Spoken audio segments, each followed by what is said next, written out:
السلام علیکم ورحمۃ اللہ وبرکاتہ نحمدہ ونصلی علی رسولہ الکریم اما بعد۔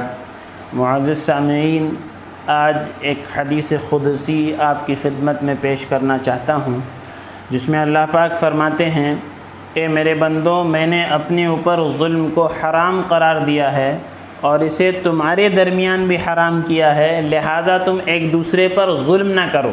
اللہ پاک کو ظلم پسند نہیں ہے۔ اللہ پاک جو ہے مظلوم کے ساتھ ہیں، چاہے وہ کوئی بھی ہو۔ اللہ پاک ظالم کے ساتھ نہیں ہیں، اور ظالم پر اللہ کی لعنت ہوتی ہے۔ تو اس حدیث قدسی میں پہلی بات اللہ پاک نے یہ فرمائی کہ میں نے اپنے اوپر ظلم حرام قرار دیا ہے اور تمہارے درمیان بھی حرام قرار دیا ہے، لہٰذا ایک دوسرے کے اوپر ظلم نہ کرو۔ دوسری بات یہ فرمائی کہ میرے بندوں، تم سب گمراہ ہو سوائے اس کے جسے میں ہدایت دوں، لہٰذا مجھ سے ہدایت مانگو، میں تمہیں ہدایت دوں گا۔ ہدایت اللہ کے ہاتھ میں، ان اللہ لا تہدی من احببت ولکن اللہ یہدی من یشاء۔ اللہ جس کو چاہیں اس کو ہدایت دے سکتے ہیں، ہدایت کسی کے ہاتھ میں اللہ نے نہیں رکھی۔ ہمارے ذمے محنت کرنا، سمجھانا، بتانا، ترغیب دینا ہے، اور ہدایت کہ وہ اللہ کے ہاتھ میں ہے۔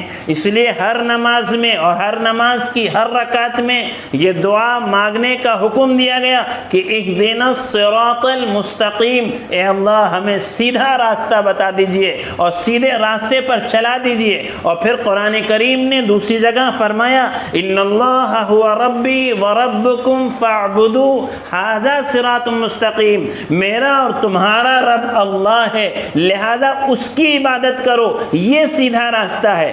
سیدھا راستہ کیا ہے کہ اللہ کو رب ماننا اور اللہ کی عبادت کرنا، یہ سیدھا راستہ ہے۔ تو پہلی بات ظلم حرام، دوسری بات سب گمراہ ہیں، جس کو اللہ ہدایت دینا چاہیں گے اس کو ہدایت ملے گی، لہذا اللہ سے ہدایت مانگو۔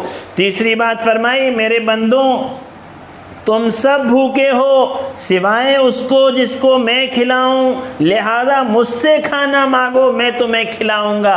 رازق اللہ کی ذات ہے، کھلانے والی ذات اللہ کی ہے۔ جب بچہ ماں کے پیٹ میں ہے، ماں کو بھی نہیں معلوم، باپ کو بھی نہیں معلوم اس کی خوراک کیا ہے، تو اللہ پاک نے وہاں بھی اس کے لیے کھانے کا انتظام کیا۔ اور جب بچہ دنیا میں آیا تو ماں کو نہیں پتا، باپ کو نہیں پتا یہ کیا کھائے گا، تو ماں کے سینوں میں دودھ اللہ نے بھرا ہے، تو رزق دینے والی ذات اللہ کی ہے۔ اس لیے فرمایا تم سب بھوکے ہو سوائے اس کو جسے میں کھلاؤں، لہذا مجھ سے مانگو، میں تمہیں کھلاؤں گا۔ اس کے بعد فرمایا میرے بندوں تم سب برہنہ ہو سوائے اس کے جس کو میں پہناؤں، لہذا تم مجھ سے لباس مانگو، میں تمہیں پہناؤں گا۔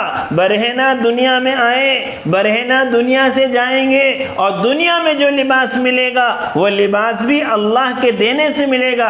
اس لیے کھانا ہو یا پانی ہو، لباس ہو یا دوسری ضرورت ہو، ہر ضرورت کو اللہ ہی سے مانگنا ہے۔ تو یہاں پر چوتھی بات کیا فرمائی کہ تم سب برہنہ ہو سوائے اس کے جس کو میں پہناؤں، لہذا تم مجھ سے لباس مانگو، میں تمہیں پہناؤں گا۔ اس کے بعد فرمایا اے میرے بندوں، تم رات دن گناہ کرتے ہو اور میں تمہارے گناہوں کو معاف کرتا ہوں، لہذا مجھ سے بخشش طلب کرو، میں تمہیں بخش دوں گا۔ دیکھا آپ نے اللہ کا معاملہ، کوئی ہے دنیا میں جو یہ کہے کہ تم نے جرم کیا ہے تو وہ تو سزا دینا چاہے گا، پکڑنا چاہے گا، گرفتار کرنا چاہے گا، اور اللہ کہتے ہیں میرے بندوں تم رات دن گناہ کرتے ہو، معاف کرنے والی ذات میری ہے، لہذا تم مجھ سے بخشش مانگو، میں تمہیں بخش دوں گا۔ پھر اللہ آگے فرماتے ہیں میرے بندوں تم مجھے نقصان پہنچانا چاہو تو ہرگز نقصان نہیں پہنچا سکتے، اور تم مجھے نفع پہنچانا چاہو تو ہرگز نفع نہیں پہنچا سکتے۔ نہ کوئی اللہ کو نفع پہنچا سکتا ہے، نہ کوئی اللہ کو نقصان پہنچا سکتا ہے۔ اور اس کے آگے فرمایا اے میرے بندوں اگر تمہارے اگلے پچھلے انسان اور جنات سب اس شخص کی طرح ہو جائیں جس کے دل میں تم میں سب سے زیادہ اللہ کا ڈر ہو، تو یہ بات میری بادشاہت میں کوئی اضافہ نہیں کرتی۔ تم یہ سمجھتے ہو کہ تمہاری نماز، تمہارا روزہ، تمہارا حج، تمہاری خیرات، تمہاری زکوٰۃ، تمہارے اس کے اللہ محتاج ہیں؟ نہیں، اس کے اللہ محتاج نہیں ہیں۔ پورے کے پورے نیک بن جائیں تو اللہ کی بادشاہت میں ذرہ برابر اضافہ نہیں ہوتا۔ اللہ جیسے ہیں ویسے ہی ہیں، ان کی جو شان ہے وہ شان ہے۔ کسی کے سجدوں سے، کسی کی خیرات سے، کسی کی نماز سے، کسی کی عبادت سے، کسی کے مجاہدے سے رب تعالیٰ کی شان میں کوئی اضافہ نہیں ہوتا۔ اس کے بعد فرمایا اے میرے بندوں، اگر تمہارے اگلے پچھلے انسان جنات سب اس شخص کی طرح ہو جائیں جو تم میں سب سے زیادہ فاسق اور فاجر ہے، جو تم میں سب سے زیادہ نافرمان اور باغی ہے، تو فرمایا یہ چیز میری بادشاہت میں کوئی کمی نہیں کر سکتی۔ نہ کسی کی نیکی سے رب کی شان میں اضافہ ہوتا ہے، نہ کسی کے گناہ، نافرمانی اور بغاوت سے رب کی شان میں کمی ہوتی ہے، اس کی بادشاہت میں کمی ہوتی ہے۔ وہ جیسا ہے ویسا ہے، کسی کی نیکی اس کی شان بڑھا نہیں سکتی اور کسی کا گناہ اس کی شان کو کم نہیں کر سکتا۔ پھر فرمایا میرے بندوں، اگر تمہارے اگلے پچھلے انسان اور جنات سب ایک کھلے میدان میں جمع ہو کر مجھ سے سوال کریں اور میں ہر ایک کو اس کے سوال کے مطابق عطا کر دوں، تو اس سے میرے خزانوں میں اتنی کمی نہیں آئے گی جتنی کمی سوئی کو سمندر میں ڈال کر نکالنے سے سمندر کے پانی میں ہوتی ہے، اتنی کمی بھی اللہ کے خزانوں میں نہیں آتی۔ وہ خزانوں کا مالک ہے، لامحدود خزانے اس کے پاس ہیں، لامحدود خزانوں کا اسٹاک اس کے پاس ہے۔ ہر آدمی اپنی ضرورت اللہ سے مانگے اور جو مانگے وہ دے دیں۔ انسان مانگے، جنات مانگے، پچھلے مانگیں، اگلے مانگیں، جو آ چکے وہ مانگیں، جو جا چکے وہ مانگیں، جو آنے والے ہیں وہ مانگیں، سب کے سب رب کے دربار میں مانگیں اور سب کے سب کی خواہش کو اللہ پورا کر دیں اور سب کی مانگی ہوئی چیزوں کو اللہ دے دیں، تو اللہ کے خزانے میں اتنی کمی نہیں آتی جتنی کہ سمندر میں سوئی ڈالی جائے، جتنا پانی سوئی میں آتا ہے اتنا بھی اللہ کے خزانوں میں کمی نہیں آتی۔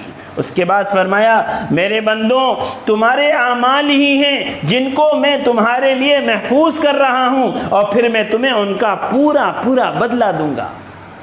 جو عمل انسان کر رہا ہے، اس سے پہلے میں نے ایک کلپ میں یہ بات کہی تھی، شاید آپ نے سنا ہو کہ جو عمل انسان کرتا ہے ہر عمل محفوظ ہوتا ہے، نیک ہو یا برا ہو، چھوٹا ہو یا بڑا ہو، کوئی عمل ایسا نہیں ہے جس کو محفوظ نہ کیا جاتا ہو، ہر عمل محفوظ ہوگا۔ اور کل قیامت کے دن اللہ پاک میدان محشر میں فرما دیں گے وَمَن يَعْمَلْ مِثْقَالَ ذَرَّةٍ خَيْرًا يَرَهُ وَمَن يَعْمَلْ مِثْقَالَ ذَرَّةٍ شَرًّا يَرَهُ۔ ذرے کے برابر بھی نیکی کی ہے، اللہ قدردان ہے، اس کا بدلہ لے لو۔ ذرے کے برابر بھی برائی کی ہے، اللہ انصاف پسند ہے، اس کا بدلہ بھی تم لے لو۔